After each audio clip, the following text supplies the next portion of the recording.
พี่น้องขอยพาไปเบิ่งความตาหักตาแพงของบรรดาลูกๆของระเบียบวาทศิลป์มื้อนี้พระเอกบูตรจักรพันธ์ลำเพิ่นแห่งซ่านเหล่าบันเทิงศิลป์เดินทางไปหาพระเอกท็อปเสียงสะกิดใจท็อปธนาไส้พี่น้องเอ๋ย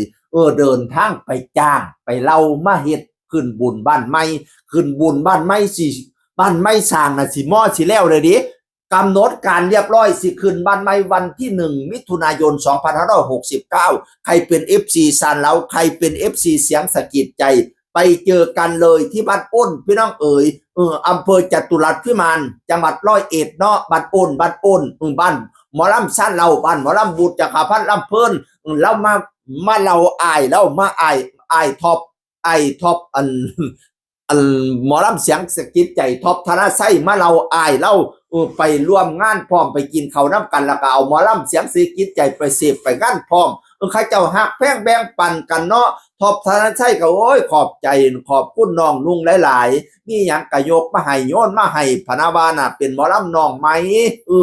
สิได้ไปร่วมงานสิไปขึ้นบ้านใหม่กับบูตรจักรพันธ์แล้วก็ฝากหมอลำน้องใหม่เล่าหลับพี่น้องเอ่ยไปซอยเสียน้ำกันไม่ใช่หาฟ้าสถานก็เป็นผู้จัดการไงเป็นผู้ดูแลในวงเสียงสะกิดใจแล้วว่าเสียแข่งความอลังการแข่งอันความยิ่งใหญ่นั่นบ่ได้แข่งน้ำเพิ่นดอกเด้อแนวเฮาทุนบ่ใครหลายเที่ยขัดแข่งทั้งการแสดงแข่งทั้งการล่ำนี่สู้ตายพนาวาน่ะว่าทั้งนี้ก็ล่ำพอสมควรแสดงได้พอสมควรละพนาวาน่ะไปเสียน้ำกันบ่ล่ำน้องไม่เสียงสะกิดใจพี่น้องเอ่ยบูตรจักรพันธ์ลำเพิ่นตกลงจ้างแน่นอนงั้นใส่บุญขึ้นบ้านใหม่ไปฉลองบ้านใหม่วันที่1 มิถุนายน69ไปเบิ่งน้ำกันเด้